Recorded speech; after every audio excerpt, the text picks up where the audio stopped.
Hello students, how are you all? I just hope that you all are fit and fine. Now students, since I am receiving your assignments, so kindly write your name, assignment number and take clear pictures of your worksheets while sending it to me.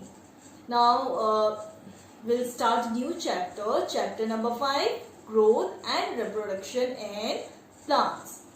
Now growth, you all know that when a seed grows, that changes its stages from a seed to seedling, then to a plant, to a tree, that it is called growth.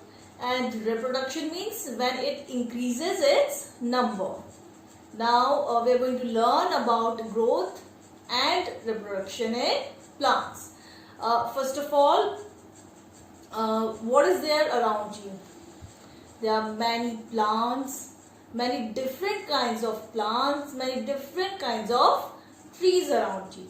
Now, all these trees, all these plants, they help us, they provide us many things.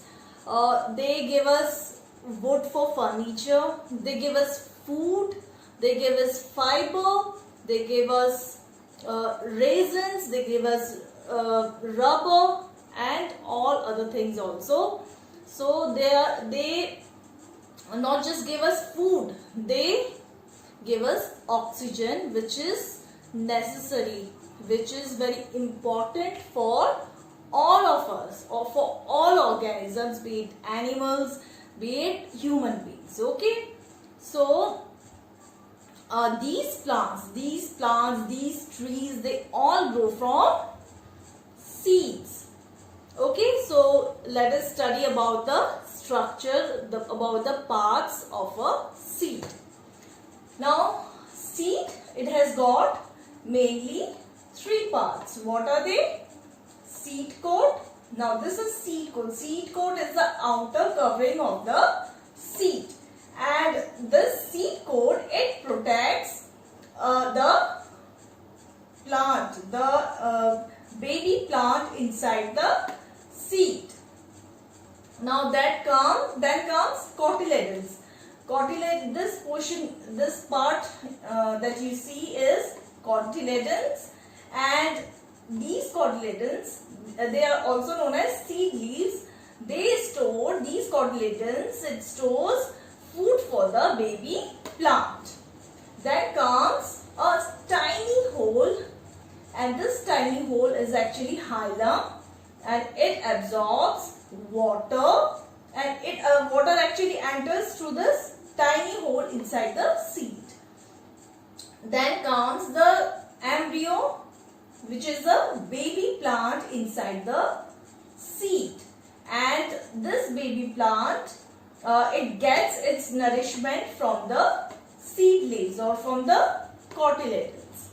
Right? Types of seed.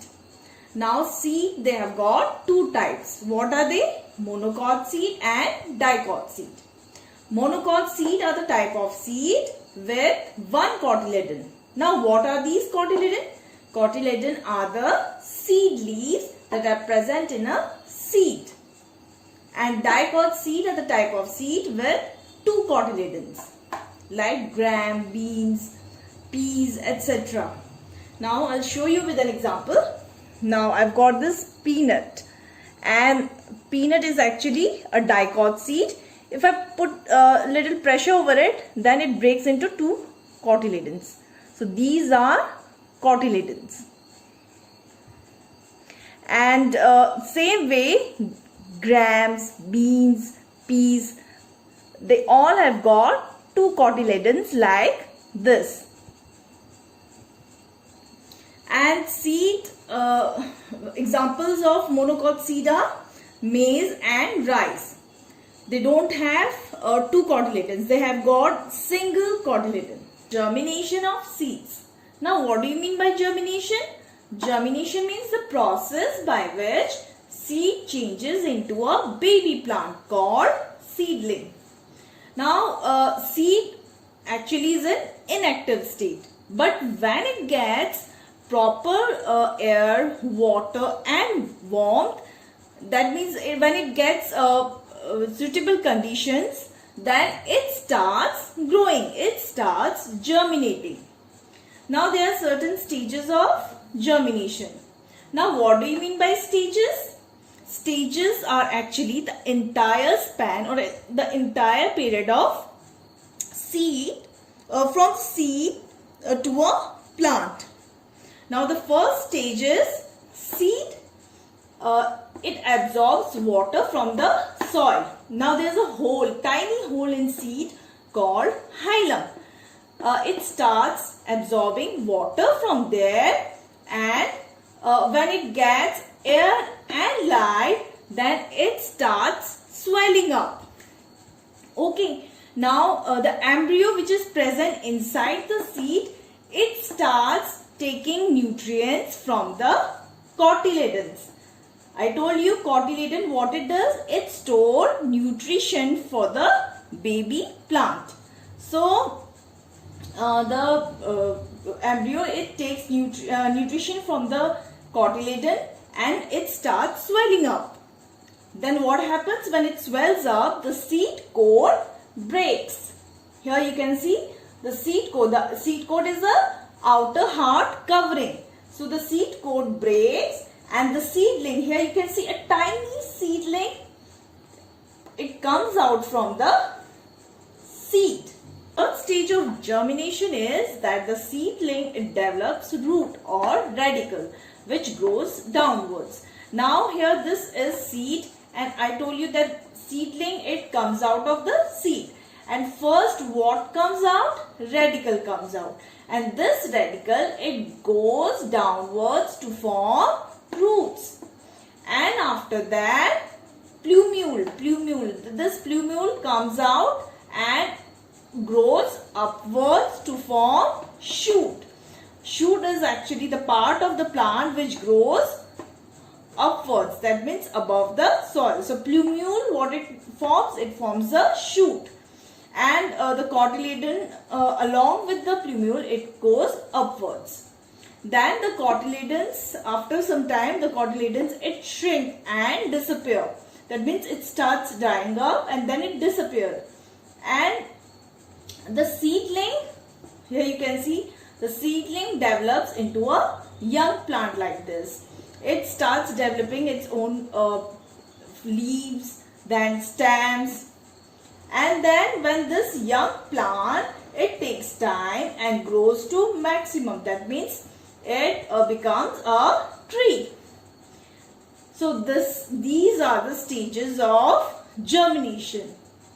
Conditions required for germination. That means the conditions that a seed required to germinate. Now seeds, they are actually in inactive state, but once they get these conditions, then they become active and start germinating. So seeds, what they require? They require air, water and warmth from the sunlight.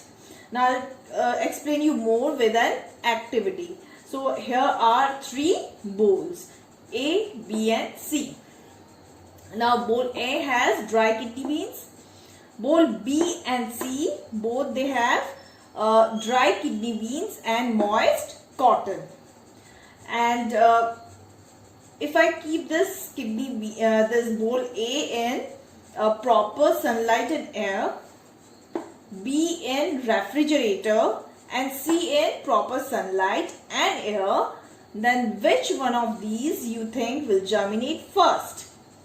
It's obviously C1. Why? Because the kidney bean gets all the three conditions here. What are the three conditions? Water from the moist cotton, sunlight and air. But B, what it has? It has only water. It doesn't have sunlight and air. So it will not germinate. Now A has a proper sunlight and air but no water. So this will not germinate either. So this is an activity and these are the conditions required for germination.